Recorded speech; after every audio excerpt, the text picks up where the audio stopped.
All right, everybody, we're going to start recording now.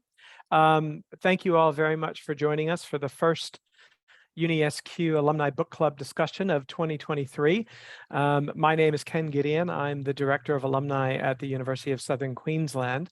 And to start this evening, I would like to begin by doing an acknowledgement of country, recognizing the elders past, present, and emerging, and acknowledging that this place that we're meeting, wherever we are, because we do have people from all over the world, but recognizing here in Australia that this has been Aboriginal land, always been a place of learning and teaching and storytelling, which is what we're here about tonight, telling another amazing story of one of the alumni here from UniSQ. So to begin, I'd like to introduce my two fellow panelists that we have here tonight. We're then going to, Eric and I will ask a couple of questions before we then get into the Q&A. And before I do that, just as a reminder to all of you who are here in the audience tonight, as this is a webinar, the only three people that will be seen are Jade, Eric, and myself. Also, all of you in the audience are muted. So if you have any questions during the webinar this evening, and I'll remind you of this several times as well, please don't hesitate to put it into the comment section, and I'll help facilitate those questions with Jade and Eric tonight.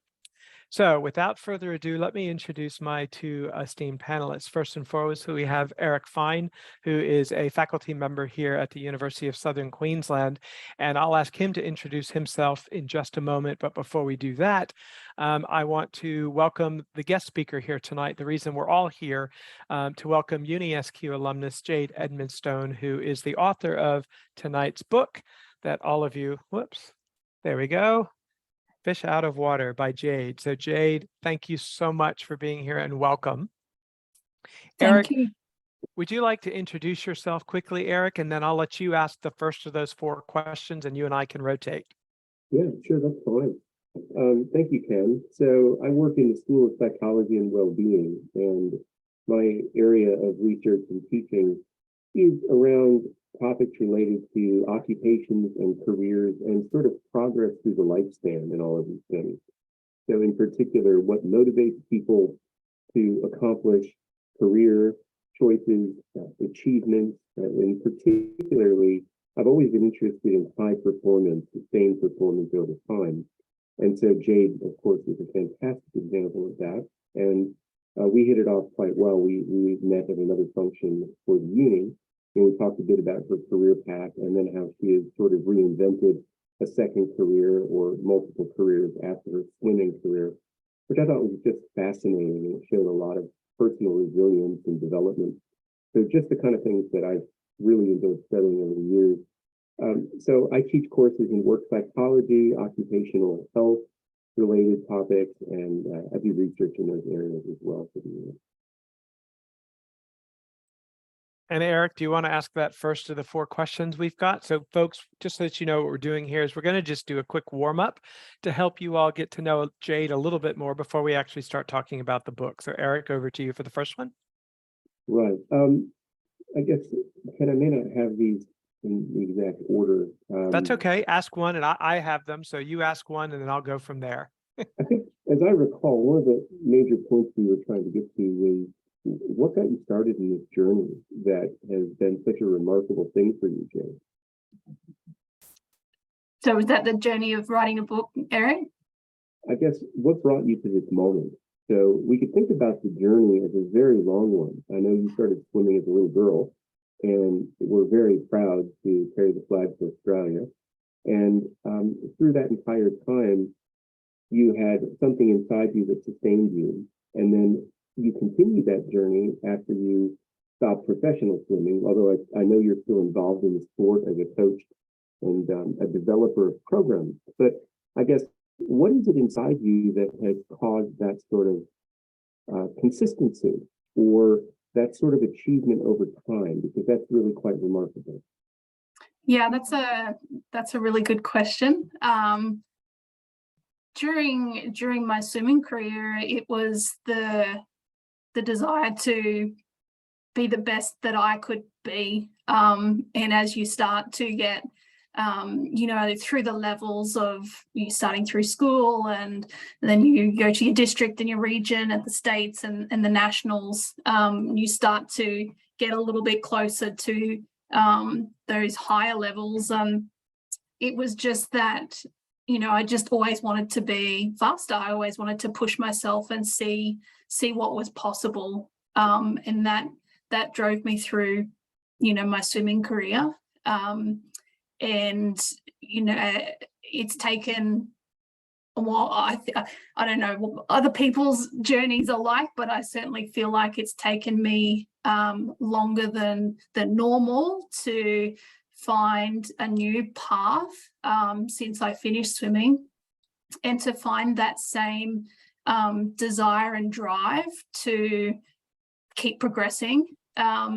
And, you know, certainly a lot of challenges along that journey as well. But once I found my feet again and realized that I was doing something that was beneficial to others through coaching and doing workshops and clinics and working with young athletes, and seeing the benefit that they were getting from me sharing my story and teaching them stuff in the water, I did start to then get that same sort of feeling of like I was doing something that was worthwhile pursuing, and just wanting to do that better and on a bigger scale as I go. So that's probably the thing that keeps driving me forward, is that once I found that new purpose after my swimming career, and it's about, you know, self-improvement. I just want to be better at what I'm currently doing.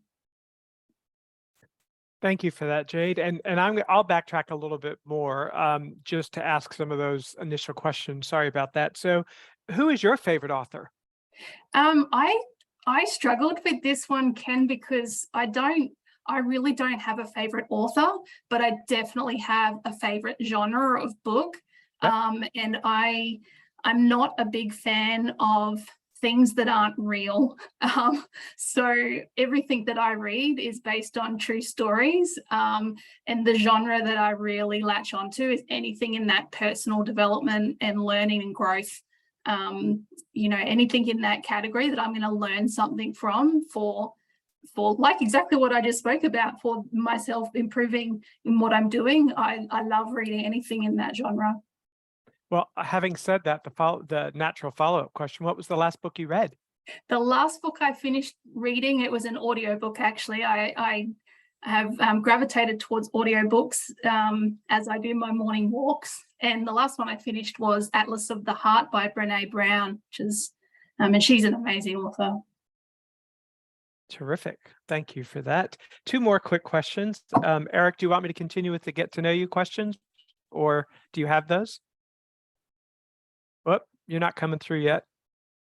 I'll do the next one then again. When you were sitting down to write the book, and we'll get back to, you know, the processes and things a little bit later, did you have any type of ritual that you undertook when you actually sat down to do a writing session?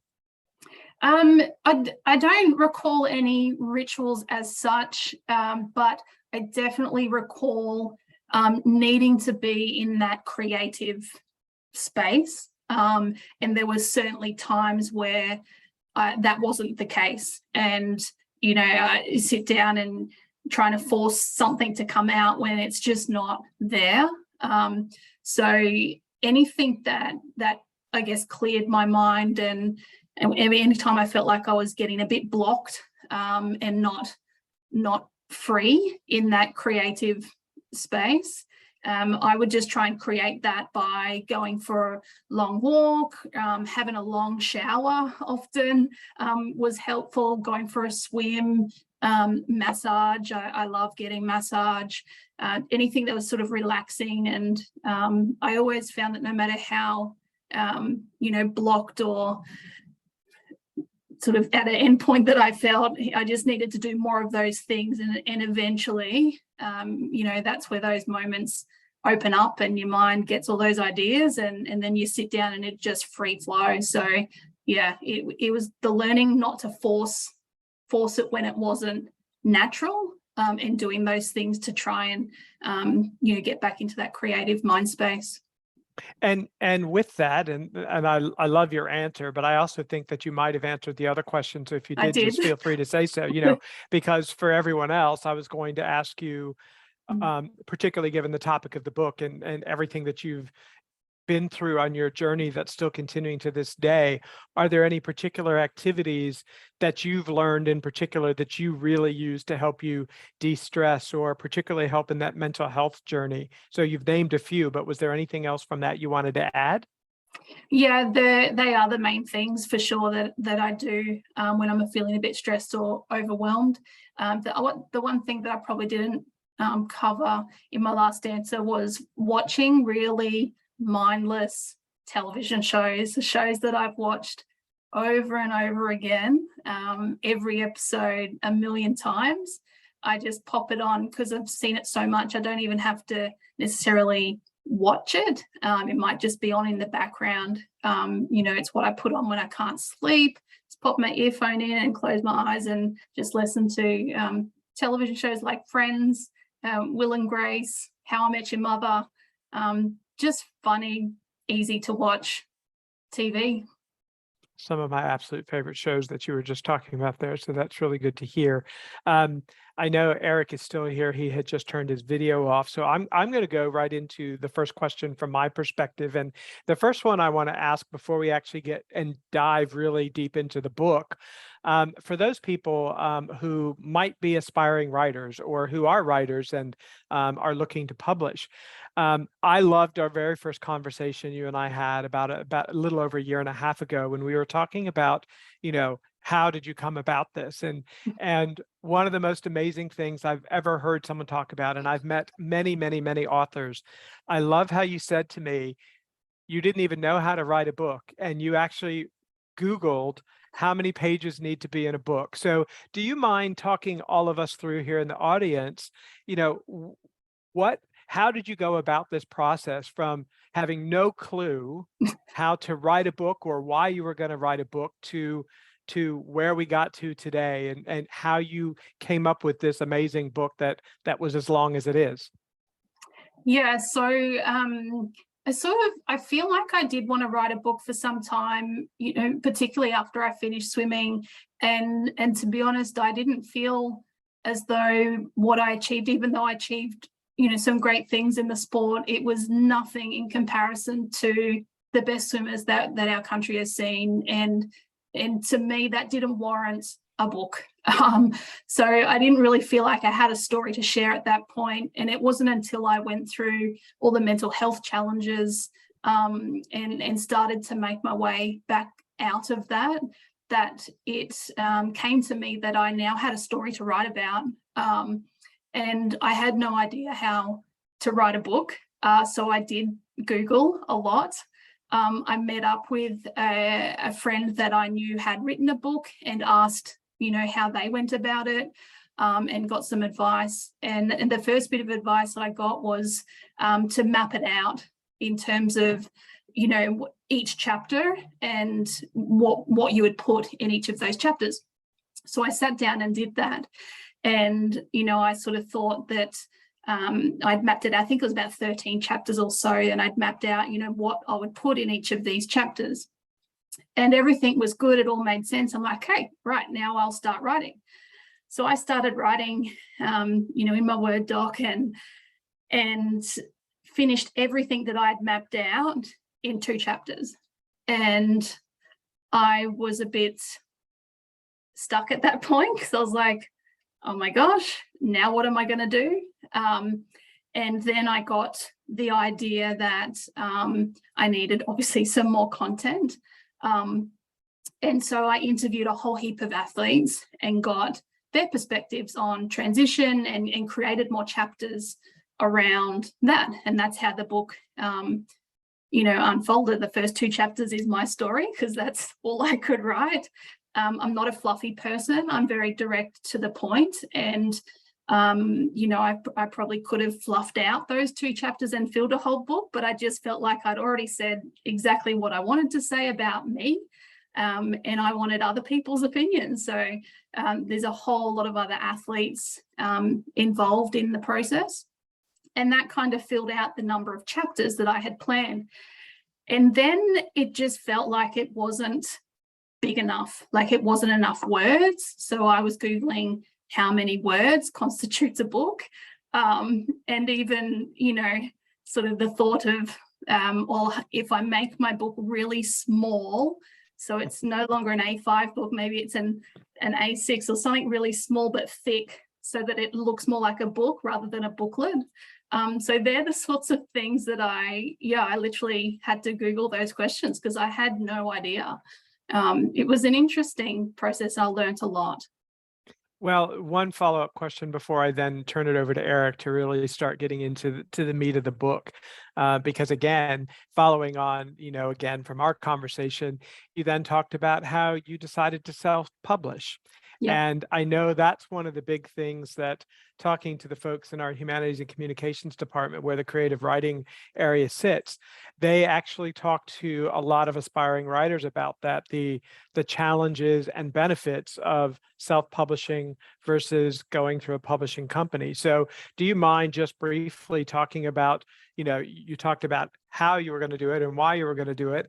How about that publishing part, and why did you choose to self-publish?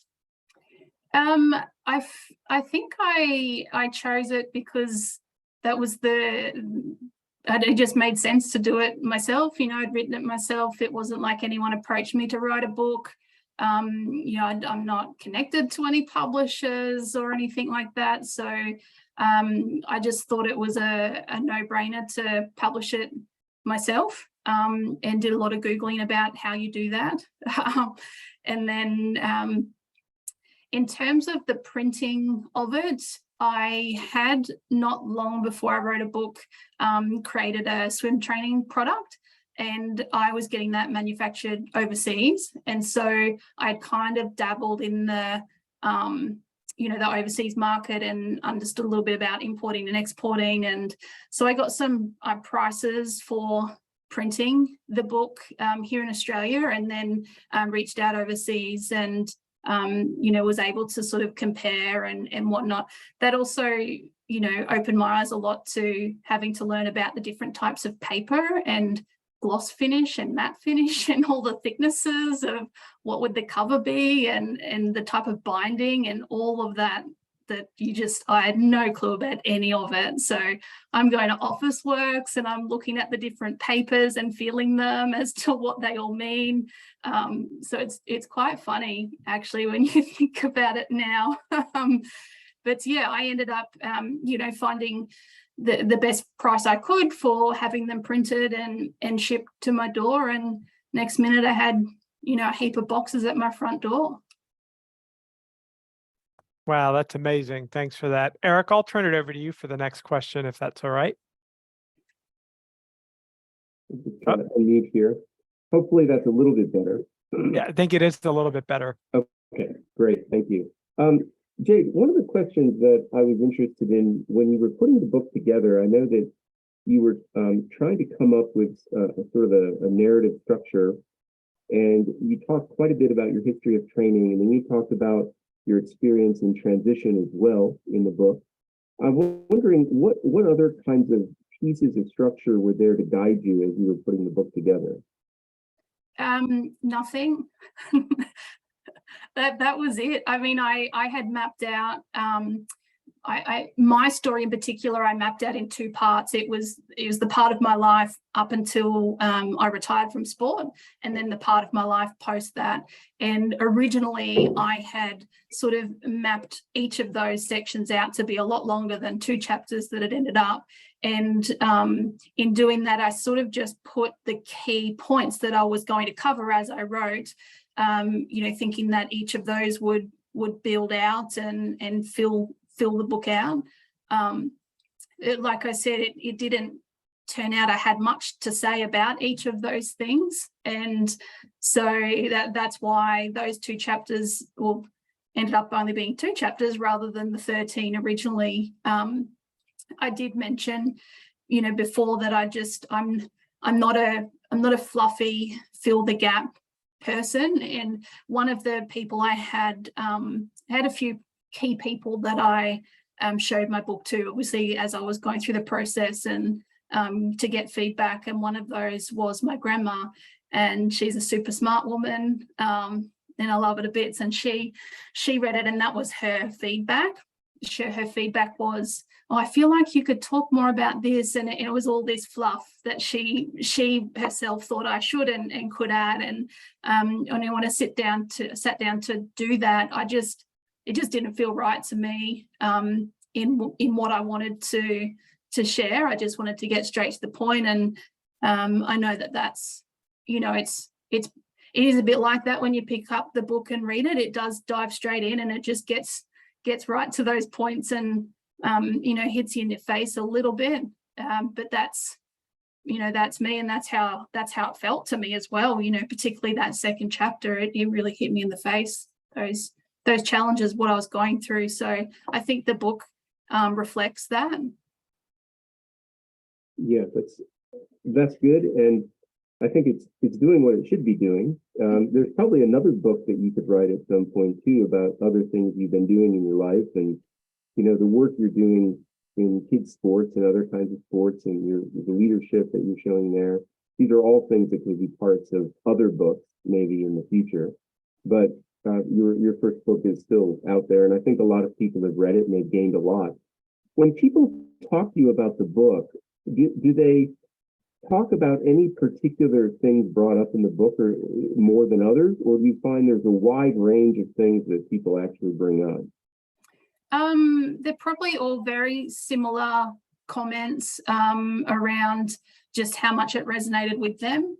And probably the surprising thing initially, because I wrote it with athletes in mind, right? And I'm thinking, right, my target audience is an athlete who's towards the end of their career and about to venture out, or has just retired.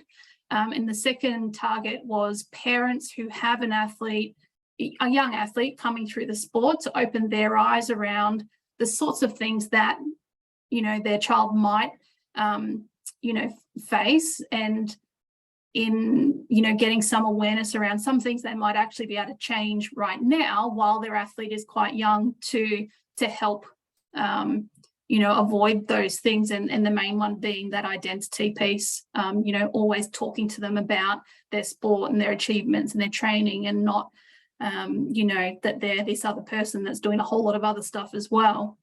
So there were the two main people in mind that I thought would connect with it. But I did get surprised initially. I'm not now that I've learned more and reflected more myself, that anyone that's gone through any sort of major transition in life, for example, my auntie, who was a teacher for decades and then retired not long before I wrote the book, actually, and she was a person that I had read it, and her feedback was she couldn't believe how much she related to it, from the fact that she had just retired from this career, and she got a lot out of that. So they're the main things that I get from people. Is from an athlete perspective, thank you so much for writing it. I found it really helpful. And then that whole other cohort of people who got something out of it, even though they weren't an athlete themselves.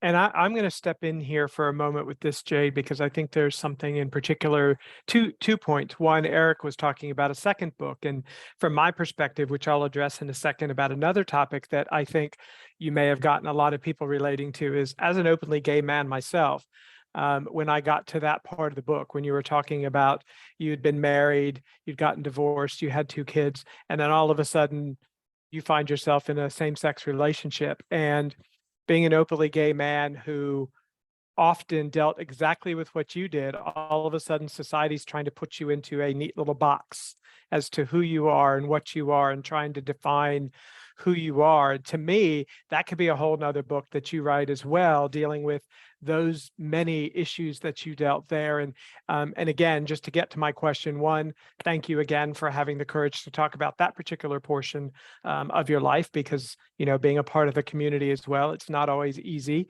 to share that particular part of yourself. Do you mind talking a little bit about that piece? And that journey that you've been on, and in the midst of all of the other challenges and mental health issues that you were facing, to now all of a sudden find yourself in a situation where you're finding yourself attracted to a woman, which is not anything you identified with before. So do you mind talking through that a little bit for us? Yeah, it was an interesting experience. It still is when I, reflect back on that time and everything that was going on, and and what my life was, and my identity prior to that point was just nothing but relationships with men, married and kids. It was just never, it was never something that was on the radar whatsoever.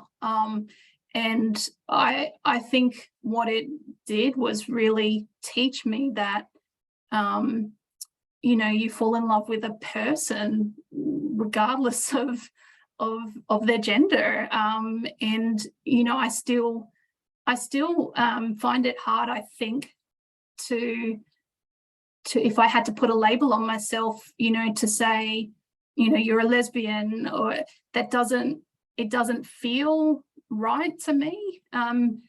But maybe technically I am, because I am, in a relationship with a woman.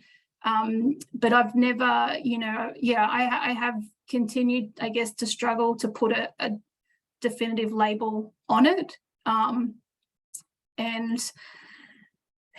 yeah, it's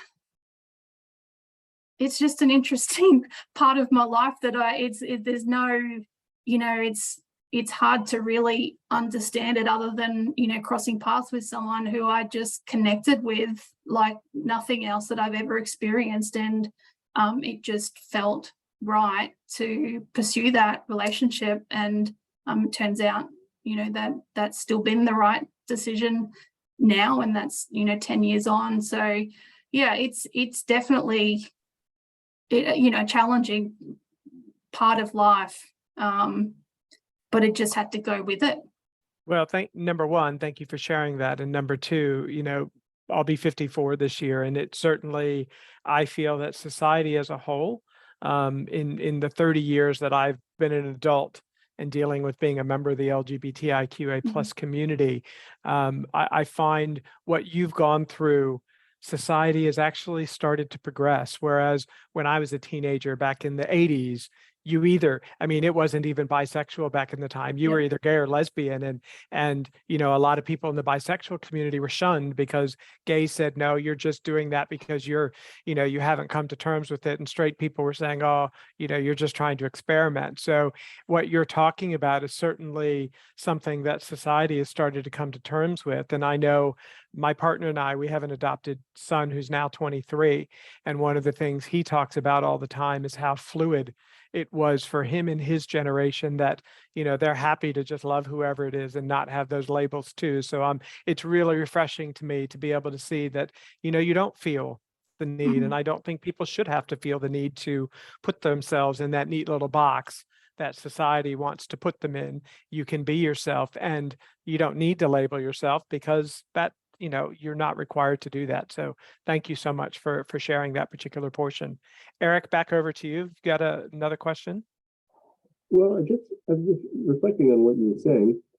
So many issues of identity, I guess, have been very prominent. When psychologists talk about identity, they talk about things that are related to what we do, who we affiliate with, the way we spend our time. There's so many kind of markers of identity, but trying to figure out what is really authentic in terms of who you really are, and being honest about that with yourself and is often very, very difficult. So I think the story you just said is really important, in that it's also magnifying the fact that you were really searching and trying to figure out how you wanted to understand yourself. And I think it's an ongoing process that people go through. So I think you're talking a little bit about how you were focused on the love of your partner, and the labels and so on that were out in society were a much outside thing. They were a different concern. And there's something about that that's I guess resonates with a lot of readers when they're reading the book. So I think that this whole idea of identity exploration is a very powerful theme of your book in terms of sport and the transitioning out of professional swimming, and then also in terms of personal love and relationships and all the other things you're wrapping up around that, becoming an entrepreneur and leading in sport. So there's so many different identity issues out there. One of the things that struck me when I read your book is how you had a very dominant identity, like a single identity, for a very large part of your life. It seemed like you were just a swimmer, and it was like the dominant identity. Whereas now, at the end of your book, after reading how you developed, it seems like your identities are multiple and more complex, and they seem to blend in more harmonious ways.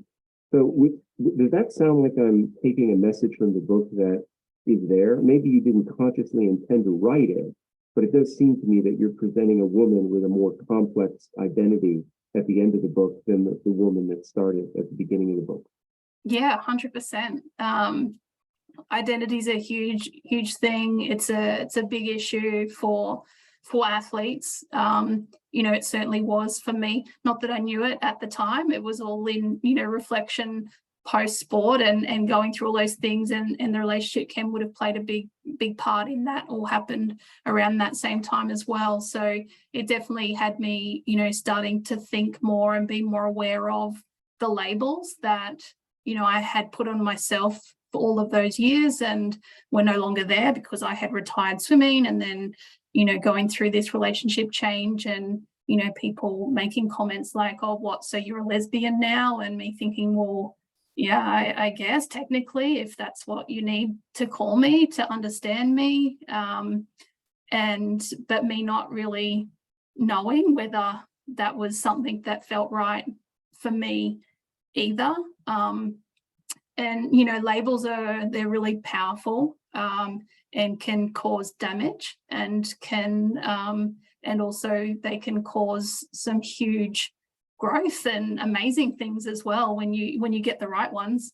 I do spend a lot of time even now thinking about labels, and there's been times where that has helped me through a period as well, where you sort of feel like going down the wrong path, or maybe going through a bit of a challenge with someone, and you find you're reacting in a way that doesn't sit right with you. And something that I say to myself all the time, or repeat to myself, is this is not who I am. This is not the person I am. I'm a kind person. So it helps me to then always respond in that way, regardless of what's coming at me, and being true to yourself.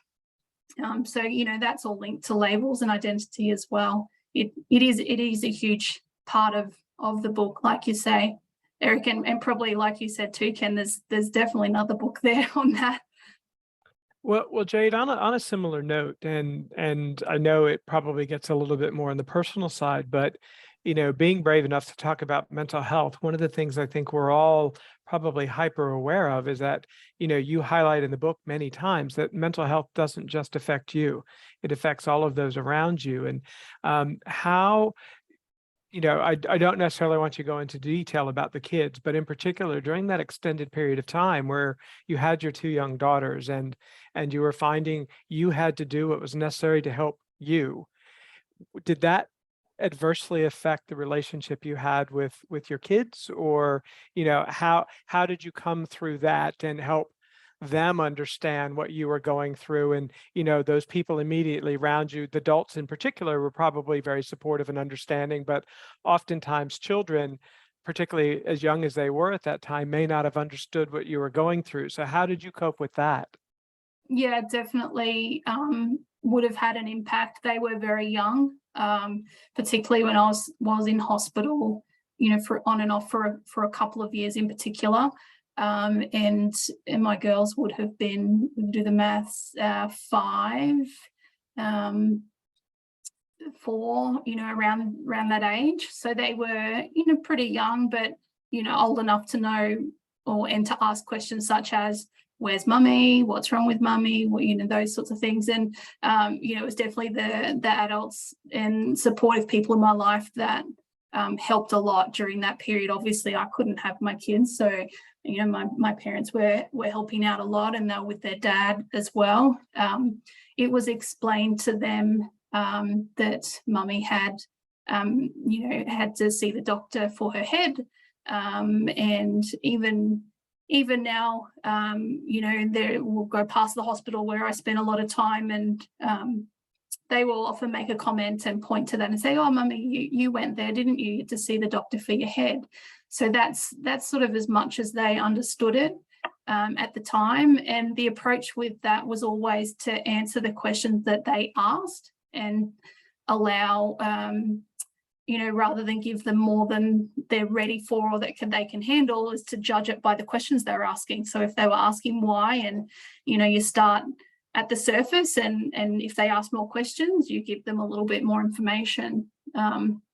But yeah, they were young, so we didn't get to, you know, down into the nitty-gritty as to what went on. They're a bit older now, 12 and 13. So to be honest, they haven't asked, you know, any questions the last couple of years. I'm sure they will get to a point where they will ask a few more questions. They haven't read my book, and, you know, possibly they will want to, or, you know, they know I've written a book. They haven't asked to read it yet, but should they want to and they read it, I'm sure they'll ask a few more questions to understand a little bit more at that point. Great. I'm going to do one more follow-up question. Sorry, Eric, I hope you don't mind. Look, one of the things that we spoke about earlier, I think it's, and you've alluded to this too, it's always brave of a person to say that they need help. But one of the points in the book that I found really hit home to me in a lot of ways is the bravery that you had at that one point in time when you alluded to the fact that you were in treatment, you had the fight with that one doctor, and you slept on it overnight, and the next day you decided this was enough for me, I'm checking myself out. So to have the bravery to say that either this is the end point with this doctor, or this wasn't working for me. Do you mind talking a little bit about that process and how that made you feel? Because I'm sure, you know, when I was reading that, my anxiety was going up saying, wow, you know, you were really strong asking for help. And how strong did you have to be at that point in time to say that this particular method of treatment wasn't working? Yeah, that was an interesting period of the journey. Yeah, it started out all right, you know, and I'd been through a fair bit at that point, had sort of tried quite a lot of different things and different treatments, and really just was keep looking for, you know, different ways to improve and to get better. And, you know, it didn't feel right. It didn't feel good. It didn't feel valuable. You know, I've seen a lot of psychologists over the years, and not all of them are the right mix. No different to, you know, as an athlete, not every coach is the right coach for you. They can't get the best out of you. And I didn't feel like this particular doctor was getting the best out of me, or it was the wrong timing, and I wasn't, you know, at that point in time, that particular method of treatment that they were trying, I wasn't ready for it. I wasn't open to it, or it just wasn't right for me, my personality and where I was at. So, you know, any one of those things or a combination of them. I guess I had been through enough to recognize that and to know that it wasn't where I needed to be at that point in time, and I needed to leave that, you know, situation and try a different approach. Yeah. Eric, go ahead. Yeah, that's really good. I had some similar questions, I guess, in the same line of thought that Ken was bringing up, how there was a lot of courage that you were able to display in doing things, especially around that treatment and dealing with things that really set you back. They were real struggles for you, Jade.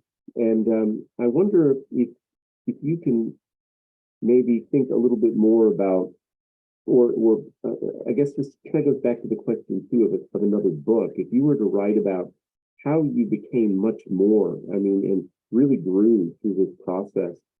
Would there be an opportunity, do you think, that where you could narrate that? Because it does seem to me that when I read the book, you change a lot in the course of the book in really huge ways. In psychology, there's an old adage that personality is essentially fixed, but it can shift and it can change. And when our personalities do change, there are elements of our personality that shift when we undergo certain types of trauma or major life events, major emotional events. Our personality structure can shift a bit. Our temperaments really don't change, but these things like the way we adapt to the world, what we perceive in the world, things that characterize our behavior every day and our ways of seeing, our ways of perception, these are things that can change a bit. And I wonder if you see maybe a path of unpacking that a little bit as a way to think about encouraging your readers. So say there were people that wanted to read Jade's next book and take some encouragement from that, people that are really struggling with things, and they see these challenges you face and how you came through the other side stronger, better, and a somewhat different version of yourself. What would you say to that? Is that something that would intrigue you maybe, or have you thought about that at all? Yeah, I think I have thought about that. I would agree that I'm constantly changing and changed a huge amount through that period in particular. I'm sure there's so many reasons as to why that's the case, and you'd know more than me around what sort of impact electroconvulsive therapy has. I had multiple treatments of that over a couple of years, so that it was pretty intense. I definitely reflected a lot and looked back on things that had happened, as I was growing up and being an athlete and retirement, and then everything, with the relationship and all of those things. There was a lot of trauma related to all of that, which would have had an impact as well. And I think I was just forced into that situation where I either had to make some changes and open my mind to things that I potentially hadn't been open to previously, or else I was just going to stay curled up in a ball in the corner of a room and never leave. So it was one of those situations where, you're backed up into a corner and you've either got to do something or do nothing. And eventually I was able to do something and start unpacking myself and unpacking my brain and learning about myself and what had happened, what was happening, how my brain works, and understanding and learning that I have control over a lot of that if I open my mind to it and learn about it and listen. And that's the journey that I went on, really, and continue to. There's a lot of things now that back as an athlete, I think back to myself and my opinions on certain things as an athlete versus what they are now. It's completely different, and I love what I think now. I look back at myself back then and think, my God, can't believe you ever, or had that opinion or thought of something that way. So but I mean, that's pretty common, right? So people that go through some major trauma, it can really shift them in a big way to being,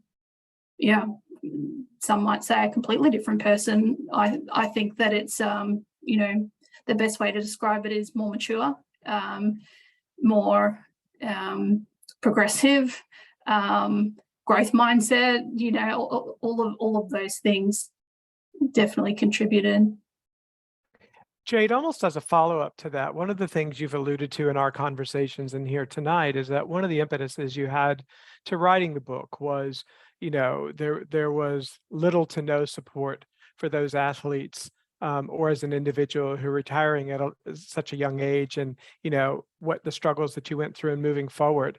Do you mind talking a little bit about, first and foremost, what impact do you think that this book has had on that, in particularly, at least here in Australia? And I know you alluded to your goals or some of your desires to be able to help try and change that culture. So since the book has been out, what type of impact have you seen, and have you been able to continue doing the good work that your book started in that particular space? Yeah, for sure. So my initial goal with the book was that it could be used as a resource within all sports, to help athletes as they're retiring. That very quickly pivoted to me thinking, well, hang on a sec, why is sport causing all of these issues? And how about we change sport so that athletes come out without the transition issues? So a more proactive approach.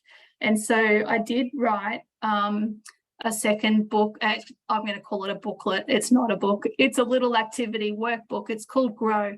And it is goals, resilience, opportunities, and wellness. And this little book I wrote for kids aged 9 to 12 who are involved in sport, and start to introduce early, while they're still young in sport, these really basic skills and strategies, and open their minds in sport to have the best experience they can while they're in it, regardless of how long they stay in it, regardless of their aspirations, whether they want to be a world champion or whether they just want to be in sport with their friends. Doesn't matter. While you're in there, you're getting all of these things, and you can become the best version of yourself and then transfer those skills into whatever you want to do beyond your time in sport. And so that quickly became my focus, and is still my focus now in delivering workshops to young athletes and parents. And it's my way of, I guess, preventing these transition issues that I touch on in the book Fish Out of Water. Eric, do you have a question, or are you happy for me to go again? Just a follow-up one. Actually, I was really interested in what you were saying. When you're talking about retirement, I've heard you mention the word retirement a lot, which of course went on with your transition, but in my field, there's a lot of research done on retirement. And one of the major factors, of course, is there's a shift in identity when you retire, and there's a sense of trauma when you retire, and there's a sense of loss. But these are particularly loaded for people that have heavy investment in their work or in their career that they're retiring from. And I like what you were saying about also, as you mature, I guess after the trauma, you become more mature, you become more open, right? And I did a paper last year with a PhD student where we looked at wisdom. And so I've had several things published on wisdom, the whole construct of wisdom. So psychologically, what does it mean to be wise? And, I'm not a world expert in this area, but I've started to look into it a bit with some people that know it very well. And I had a doctoral student at the University of Southern Queensland. She just finished. And she's a practicing psychologist now, a clinical psychologist. But we were both very interested in wisdom, especially around life transition. And the idea that we explored in this paper was the personality trait of openness, or the development of openness is a precursor to wisdom in many people. Openness to experience leads to developing wisdom. So it's very interesting and similar to what you were saying. Yeah, for sure. I definitely, opened my eyes to things and opened my mind to things that, years before that, I just would never have even, opened the book. One of the main books right at the start, I said, Ken, that I put, shows on repeat, and it's just that endless. I've seen this before, but it's there. And when I was in hospital, one of the books, and I had a few audiobooks that I can't even remember how or who gave them to me or recommended them, but The Power of Now is one that I had an audiobook, and I would listen to that over and over and over in hospital, time after time, just endless. And there are a lot of things in that book a great book to read or listen to for anyone, but there are a lot of things and topics and references in that book in the spiritual and religious world that I previously would have never been open to. I'm a very black and white person, and I was a very black and white person, and maths and science and none of this other stuff, and so that openness to listen and not get blocked by certain words being used or certain labels being used, and just listening to the messages and what those core things are that are spoken about in those books. And it just changed everything.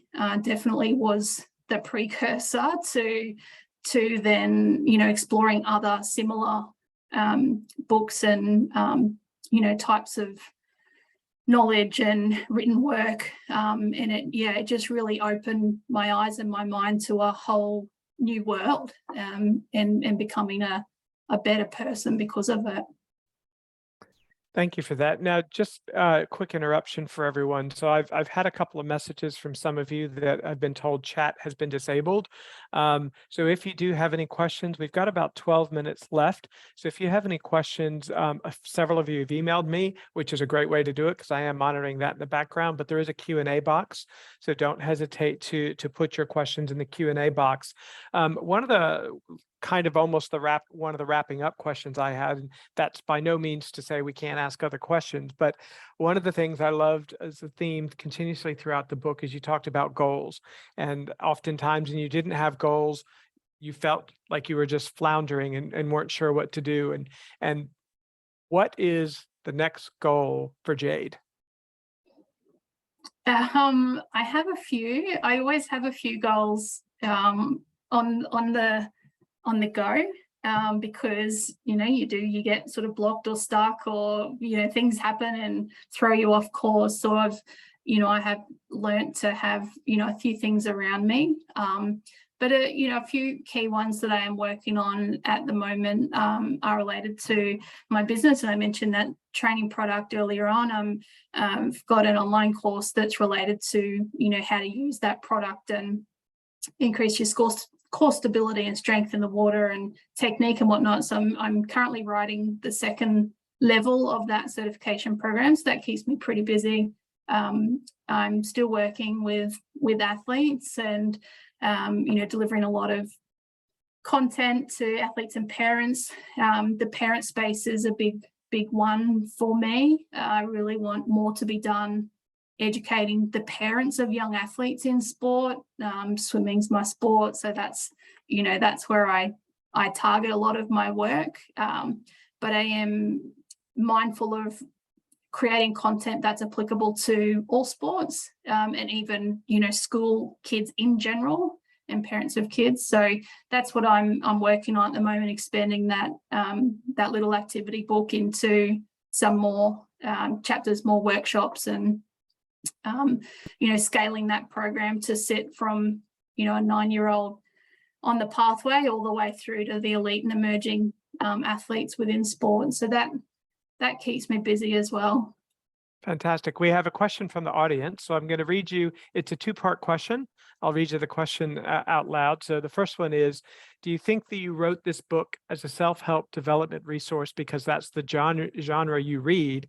And secondly, as a follow-up, even though you don't necessarily read nonfiction, could you imagine writing about exactly the same issues being experienced in a fictional setting? Really good question. The first one, I probably only got a love for reading books in general after I wrote one. So, but it's no surprise that mine would fit into that same genre. And it's when I, did start to learn and be open and want to explore different things, and find my feet to move forward. So that's probably why it is the genre that it is. And your second question, I've had this idea for quite some time. I really want to write a book for adults, but it's like a kid's book, like write it like a kid's book and Grug. I love Grug as a kid.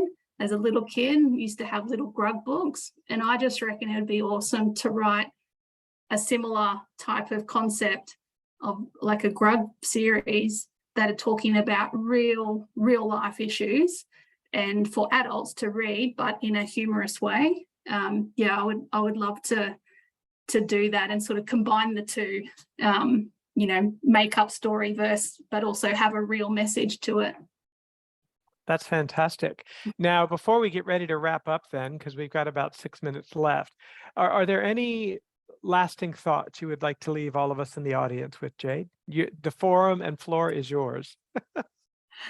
That's nothing that's coming to mind, to be honest, but I've enjoyed this chat. It's been some time since I wrote the book, and it's actually been some time since I reread it myself. I have done it a couple of times over the years, and you know, every time I go back and read it, I think, oh wow, you know, like there's some good stuff in here. Good refreshers for myself too sometimes. But yeah, so I've really enjoyed talking about it with you guys. Well, there's another question from the audience that somebody emailed me. So they wanted to know, it's one thing and difficult enough to be brave enough to write your story. Did you find it difficult to experience challenges from the many other amazing athletes that were shared part of their own personal stories in the book? And did you find that to be a difficult process? No, that was a really amazing process. And so each of those were, you know, either a face-to-face or lengthy phone conversations with each of them. And I asked them, you know, a whole heap of questions. And it was such a great, every single one of them was such a great interaction. And for all of them, you know, off the back of the conversation, just when we finished, for them to say how therapeutic they felt that conversation was. Every single one of them, you know, I've never spoken about this before. I've never had this conversation since I retired, and they found it so cathartic and, you know, beneficial to actually just have the conversation with me. And so I really enjoyed that. And I also really enjoyed the fact that everyone realized that we're all the same and we all had very similar challenges. You know, they looked different, but they, at the core, were all very, very similar challenges. And so we felt, you know, you always feel a bit better when you're not alone in something. So yeah, it was really, really cool. I really loved it, and they all really liked it as well. Thank you for that. Eric, do you have any one last question that you want to ask of Jade before I look at closing us out? I was going to ask Jade if she keeps a writer's journal, and where she stores these ideas that she's coming up with that she can follow up with later. Sorry, can you just repeat that, Eric? How do you record your ideas so you can come back later and follow up on them? So you were talking about some of the ideas you had about new books to write, or you could even think a little bit about maybe context that you want to explore.